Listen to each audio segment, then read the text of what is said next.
Trucker Steve here.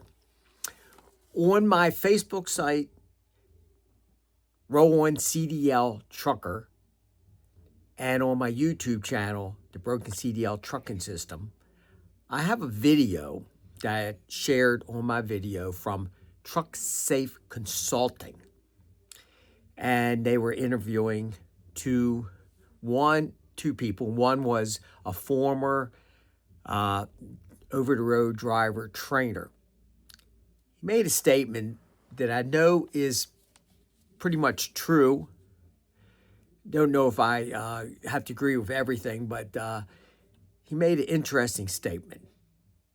So the driver trainers from this particular company, motor carrier, they would receive a large number of students from CDL schools. And they knew what schools was producing maybe undertrained or poorly trained students. And on the other hand, they also knew what CDL schools was bringing in quality, well-trained students. And the driver trainer claimed, he said, look, motor carriers know this, a lot of motor carriers know this, and they need to stop taking students from these schools. Okay. I ran into a similar situation some time ago too. It was maybe 8 years ago, and the recruiter told the school, said, look, we're not taking any more of your students. Why? Because they were being trained on not the standard or the standard industry equipment. We didn't have, at that time, I was at that school, but they didn't have any sleeper tractors. It's all city tractors. The size of the tractor also can make a difference. He said, why should I take any of your students? You don't have the equipment. They're not being trained. They don't have to test on it, but when they come to us, they are lost. They are so far behind because they have not experienced driving a sleeper tractor or a 48 to 53 foot trailer. Not saying it had to be tested on that, but they should have that within the school so they can practice on it. So when they go to a motor carrier, they have a chance.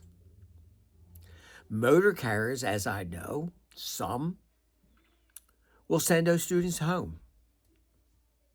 They'll be so lost and they'll realize this is not going to work. We have to go from scratch and teach the student from the beginning and really teach them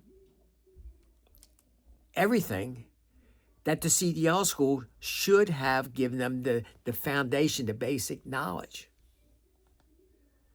And that takes time.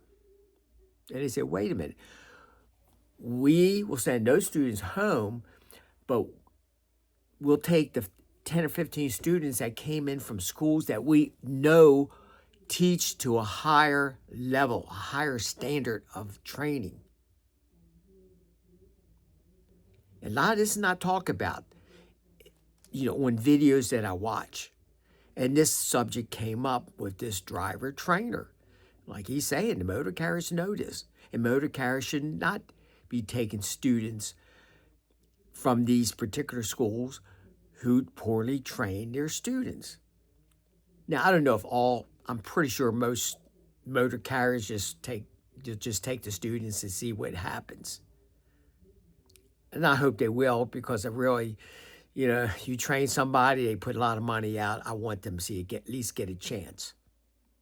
But I understand what he's saying. I really do understand what he's saying. But motor carriers they don't have to be taking students that are unqualified, poorly trained from these bad CDL schools. They probably know more what the FMCSA knows. FMCSA really doesn't, I don't think they know unless they look at the state. The state sees the fail rate when you do state testing is so high. That should be a red flag, and they should know this school has an issue. So I thought I'd bring that to your attention. Please check the video out. There's a lot more to that video than just that one particular subject. And I think you'll find it very interesting if you want to understand about the broken CDL trucking and CDL school system. See you on the next run.